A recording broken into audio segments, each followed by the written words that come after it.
Holy moly, guys. I think I just lost even more brain cells. Tesla stock is moving lower today as Bernstein analyst Tony Sacconaghi touts shorting the stock as a best idea for 2024. Bernstein analyst Tony Sacconaghi, who carries an underweight rating with a $150 price target on Tesla, said he saw the potential for 40% downside in the stock over the next 12 months, citing fading electric vehicle demand that will likely lead to deeper cost cuts and increased competition from rivals in key markets, including China. Sacconaghi sees a material decline in near-term delivery and revenue estimates from Wall Street analysts over the coming months, adding that muted growth expectations will weigh on an already expensive stock heading into next year. Like, at this point, I don't know if Tony Sacconaghi and other bears are paid to say what they're saying, but the logic just makes no sense. Bernstein says, quote, "At a fundamental level, 2023 has been a very difficult year for Tesla, with 2023 EPS 50% below consensus estimates at the start of the year. Yet, amazingly, the stock has nearly doubled so far this year," Sacconaghi wrote. Okay. Rates have gone to 5.5% in 2023. Of course, that's a troubling time for an automaker. Look at any other automaker out there. Tesla is having, well, by far the most impressive growth. Margins, obviously, different story. But Tesla has doubled this year when it was starting down 75% from all-time highs. And you're still down 45% from all-time highs.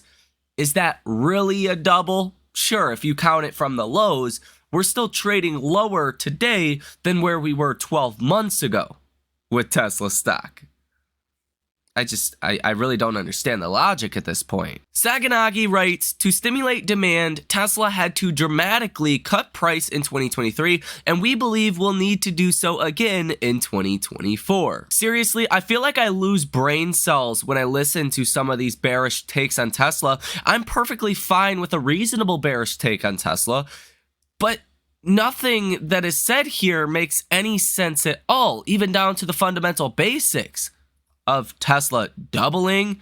You're still down from where you were 12 months ago when Tesla was around $315 or so. You're still down from there.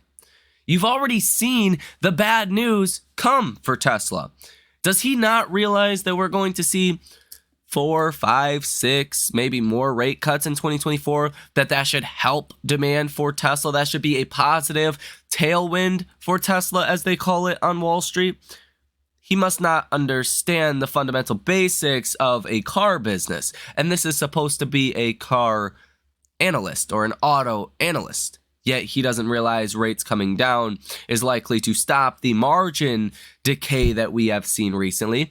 He doesn't think that Tesla can actually raise prices in 2024. I think that's a very easy argument to be made. Even consider this.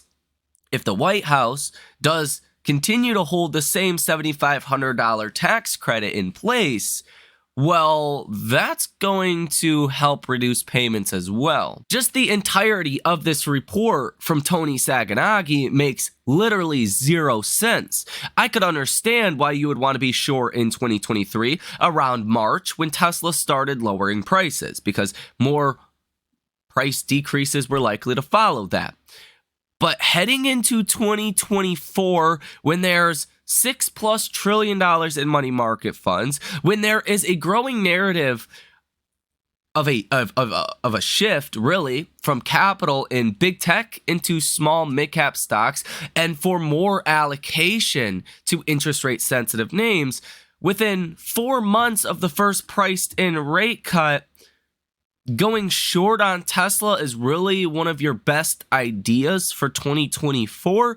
I would be terrified if I had my money invested with Bernstein and Tony Sacconaghi. I would be shitting myself right now hearing this note, just how ridiculous this sounds. And hey, look at that. The same time Tony Sacconaghi is putting out this new note, we have Tesla delivery numbers. Tesla reported 65,504 Tesla sales in China in the month of November. Year to date, this is 34% higher than November of 2022. Year to date, this is 121% of last year's total. So some simple math here. You're already 21% higher year over year. Now, I mean, where is the slowdown of demand, especially in China, which is one of Tony Saganagi's main arguments? This number of 65,504 is without Model S and Model X sales also. So I don't expect these to be a huge amount, maybe 1,000 or 2 wouldn't surprise me to see added to this total number. Gary Black wrote on X, the most compelling to Tesla bears of Tony Saganagi's slides is that to grow 2024 volumes by the street consensus of around 400,000 additional units in 2024. That would be about 2.3 million deliveries if we're going to get, or 2.2 million deliveries if we're expecting 1.8 million this year. So 2.2 million is what we're expecting for next year. He says Tesla will have to reduce prices again, which will further depress auto gross margins and earnings. Wall Street now expects Tesla's auto gross margins to increase by 200 basis points between 2023 Q4 and 2024 Q4, which Tony Saganagi finds incredulous. After this year's price cuts, Tesla's auto gross margins are now comparable to global auto OEM peers. Gary Black's basically saying, yeah, right. That is not what is going to happen. It would be very, very bad if we continue to see price cuts. What you're actually seeing in China is something Tony Saganagi will not tell you, is Tesla's actually raised prices for 5 weeks in a row. I responded and said Tesla will likely raise prices in 2024 by $5,000 or more, in my opinion. Elon made it very clear on the last earnings call. The only thing that matters to customers is the monthly payment. As rates go lower, that payment will also. Tesla can likely raise prices and decrease payments. It's a win-win. Seems like a lot of people are in agreement with this statement. This is something I have said many times here on this channel, and this is a big reason why you are going to make a lot of money in Tesla stock in 2024. Tony Saganagi believes more price cuts are coming. The furthest thing on his radar is broad price increases. And I think that's obviously the most likely outcome at this point. I mean, after all, it was announced today that in China, the Model Y standard range is sold out for the rest of 2023. So I don't really understand the argument of waning demand from Tony, which we're just calling out Tony Saganagi because he's making ridiculous claims today and none of what he says makes any sense. But a lot of other individuals on Wall Street have the same kind of opinions. If you are a Tesla bull, you want to see as many people as bearish as possible because that's how you make a lot of money. When everyone's bearish and then Tesla just smashes all the estimates, Tesla starts raising prices, demand continues to outperform like we already just showed you here in this video. But as that trend continues in 2024, Tesla raises prices, maybe a licensing deal for FSD or other different things that happen. FSD entering China December or January. The bears aren't going to talk about that until it's here. And then maybe they won't even talk about it then. Point is, the more bearish Wall Street is, the more money that you will make in 2024 because you're upsetting bearish expectations with positive results. That's why most companies, well, they tend to guide low so they can beat their guidance, right? Simple as that. And I think that's exactly how Tesla is set up for 2024. And I think you're going to make a lot of money if you're in Tesla stock and you're watching this video right now. Expect this great shift of capital, as I have called it, will really start here in the second half of December and likely continue throughout all of 2024. A lot of this capital is going to be focused in interest rate sensitive names. high quality names such as Tesla. I think that's going to get a lot of capital inflows from obviously the bulls. Some of the bears are going to take on new short positions towards the end of this year, but just the sheer dollar amount of money on the sideline is incredible. I mean, we just got new numbers for money market funds, and you're at about $6.2 trillion sitting in money market funds. And just for context here, just how large this is, it's by far the highest number you've ever seen.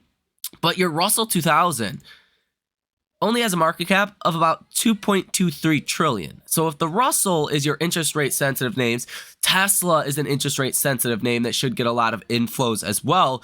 It's not going to take a lot of that money going into those names to give you some very big gains. Now, this is only money market funds. This is not including individuals that have bought treasuries. This is not including cash on the sidelines. If you include those things, you're probably 10 or 15 trillion dollars of dry powder on the sidelines that not all that money is going to head back into our markets. Of course, $1 trillion, $2, $3, $4, $5 trillion some point now through 2024. That's reasonable, in my personal opinion, as rates do start to go lower, as the economy does ultimately avoid a recession, at least in 2024. I think it's highly unlikely we see a recession during an election year because a president has never won a re-election during a recession in the history of the United States. So it's like the worst possible thing that could happen. The data we also got today is very conducive of a soft landing. Remember this. In 2022, good news is bad news was good news in terms of the economy and economic data. Now good news is good news. It doesn't matter if we get 5 or 10 rate cuts in 2024. If 10 rate cuts comes because of recession, that's bad, even though you're getting twice as many rate cuts.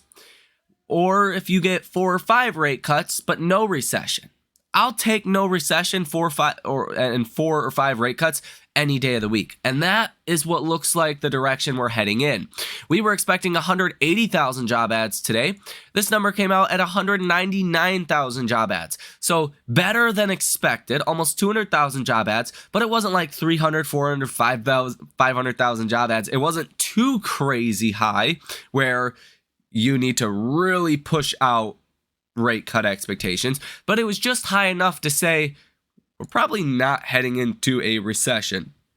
Same is true with the unemployment rate. You were expecting 3.9%. We actually came in at 3.7%. This puts us back to levels that we were at back in July. You were at 3.5%. Back in April, you were at 3.4%. This is really more of a normal range that we've seen throughout 2023, minus the last 3 months where the unemployment rate did start to rise. You're back, to a normal level for 2023, which is kind of insane if you think about what's happened with interest rates and certain sectors of the economy, like manufacturing's been in a recession for a long time now, but the unemployment rate just does nothing. It won't get above 4%, which is obviously good news for the bulls. One of the most interesting sets of data actually came out at 10 o'clock in the morning today. This was the Michigan Consumer Sentiment Survey. Now, the headline number was expected at 62. The number actually came out at 69.4. So this was much better than expectations on the number itself. But what's more important is your 5-year and your 1-year inflation expectations. Your 1-year inflation expectations absolutely plummeted from 4.5% last month. 4.5% was also the estimate for this number. Today, you came in at 3.1%. That is a massive decline. Same is true for your 5-year inflation expectations, expected today at 3.3%. You came in at 2.8%. You've been seeing your inflation expectations rising September, October, November to a almost 25-year high last month. And now you just came right back down to the same levels you were at in 2021 and really 2015, 2016 levels for inflation expectations. This was great news for the Fed and good news overall for a soft landing in the economy, which is great news for Tesla stock, even if that means we might not get as many rate cuts as we thought. A soft landing definitely looks more likely today than it did yesterday. Currently, markets are now expecting the first rate cut in May, and that is 48.2% odds, by far the thing that is priced in the most for Fed policy. For March, we were previously expecting our first rate cut. Today, we are no longer expecting the first rate cut. The odds of a rate cut sit at 43.9%. The odds of a continued pause are 51.5%. So it's still pretty close, but we are no longer officially pricing in our first rate cut in March. Now, this is where things will get interesting, because as the short bear reports on X, historical framework for rate cuts and its effects on the stock market for the past 70 years, this is the '08 cycle, and it's pretty conclusive, right? During the Fed pause, this period from like July of 2006 until July of 2007, you've seen a big rally in stocks, with only one period right here that was really, you could even say, kind of correctionary. Big overall strength during this period. But when you started to get rate cuts from the Fed, that's where the market started to really nosedive. And then you got big rate cuts towards the beginning of 2009, and that's when stocks really plummeted. There is a difference, though. We don't see this all the time, but there is a difference between the Fed cutting rates because inflation is falling, or the Fed cutting rates because the economy is turning down and it looks like we're in a recession. You probably haven't lived through or invested through a period of time where the Fed actually was cutting rates because inflation was falling and the economy was not going into a recession. The last time that happened was in the mid-1990s when inflation spiked, the Fed raised rates, and we had this quote-unquote soft landing. That was the only time of reference, and then you led into the tech bubble in the 2000s. So if that history were to repeat itself, I mean, you're probably going to see a ferocious market rally, but there is always that chance that the markets take Fed rate cuts as a sign of something bad to come. I'm personally not in that camp as long as the economy does continue to hold up. You are also seeing some big changes to leveraged open bull and bear positions. The SPY is 68% bearish, 32% bullish. The Dow is notable here, 81% bearish, 19% bullish. So you definitely have some fear, some hedges out there on the SPY and the Dow. Gold is also another interesting one. 61% of positions are bullish, 39% of which are bearish. If you're bullish on gold, that's probably because you are expecting some form of downturn over the next 12 months. That, or you're expecting inflation, and really, inflation's not expected. A downturn, I mean, that's about 50-50 for next year. Technically about 46% odds of a recession next year if you're looking at analysts and economists. So it's not the most likely outcome per some of these estimates that we're seeing, but it still is basically like a coin toss whether or not we get a recession next year. Fundstrat's 2024 outlook, well, they think the S&P, the SPY, could hit $520 per share after a 15% up year. Stocks typically gain 10% plus in the following 12-month period. The odds of the S&P 500 returning more than 15% is about 32%. The odds the S&P returns 10% or so, sitting at about 50%, and the odds the S&P 500 is just positive in general next year is 71%. Now, I'm not a big fan of the indexes because I'm not a big fan of big tech, but definitely for certain sectors of the markets coming next year, really interest rate sensitive names, you'd be a fool to be bearish. That's why I literally laugh every time I see or read some of these bearish reports from analysts on Tesla stock, on small and mid cap stocks. it really just makes no sense when you boil this down to investing 101, the basic principles of how money moves around during different market environments. Next year should be very good for Tesla and interest rate sensitive names. I think Tesla stock can easily hit a new all-time high coming next year, as long as Tesla can beat the estimates. According to Heisenberg on X, he thinks Tesla's chart says the stock's about to blow to the upside. Specifically, if Tesla can get above this longer term downtrending line, about $255 to $260 per share, then that's when you could get a break to the upside, and she could really make that big move, blow up, if you will, to $300+ per share in a relatively short amount of time. I think Tesla's at a moment in time where there's a lot of people that are bearish, and fundamentally, justifiably, it makes zero sense. Like, make a reasonable argument and we can have a conversation. Make the argument that the US economy is heading into recession. That's a great argument for Tesla. Not a small recession, but if the economy were to go into a moderate recession, if something were deeply wrong fundamentally under the surface, you could make the argument that Tesla could miss their numbers. But to make an argument that demand's going to be weak without a recession, with just a slight cool down in the economy, I'm not buying it. And that is what is going to be one of the main reasons that sends Tesla stock to new all-time highs. And if we look at the charts, it looks like Tesla is coiling, trending upwards, coiling. You know what that usually means? A big break to the upside. So I think Heisenberg is right, and I do think a bigger move higher is coming for Tesla stock here in the near term. The RSI at 57.03.